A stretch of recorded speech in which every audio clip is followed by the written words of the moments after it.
The most interesting thing in tech, we're moving to an era with a totally different web. You know, we've had this model for 20 years where you go into a search engine, you click out, you go to a website. Companies own their own websites, media companies own their websites. We're moving to something different.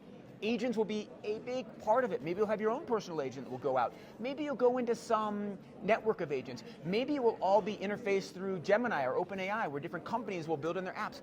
We don't know. But one of the big questions is, as this happens, how do you protect consumer rights, and how do you make sure that small businesses can thrive? I'm here with Aman Bhutani. He's the CEO of GoDaddy, and he's not just concerned about this, he's actually building an entire system, helping build an entire system, an open system that he thinks can help with these problems. So Aman, will you please explain?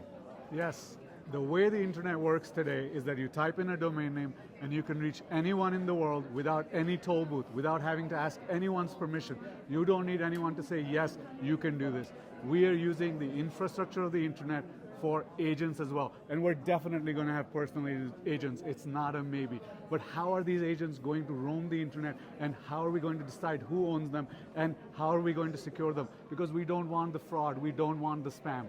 Well, there exists Agent Name Service, which is a public standard, an open standard, which somebody else wrote and GoDaddy enhanced, and we have implemented, that puts agents on the open internet, your agents, companies' agents, and these agents can work with each other and know that they are secure, because we register them just like domain names. You don't worry about going to your banking website, you just type it into the browser and you trust that it all works, because that infrastructure of the internet makes it work. How does it work? The way it works is, with your domain name, we put the information about your agent, which includes how to reach your agent, and also the security pieces that are absolutely needed, and the audit pieces that are absolutely needed, should something go wrong.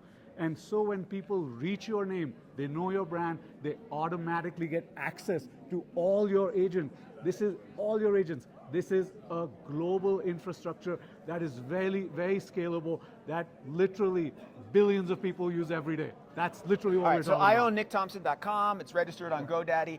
I create an agent. I have one agent that's going out and it's buying me running shoes. I have other agents and they're going out and they have customers who want training plans. I embed in this name service system. Yeah. I embed all of my information, and then there's accountability, there's transparency.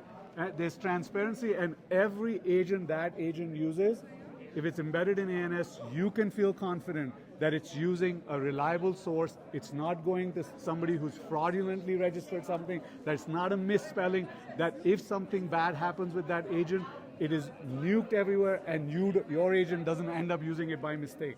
You know what I like about I'm a big fan of open standards. The more open standards there are, the more open source there is, the more I think small companies can thrive, the more I think consumers be protected. They're trade-offs, but it's generally a thing I like. It's today's most interesting thing in tech. Thank you so much, Aman Bhutani. Thank you.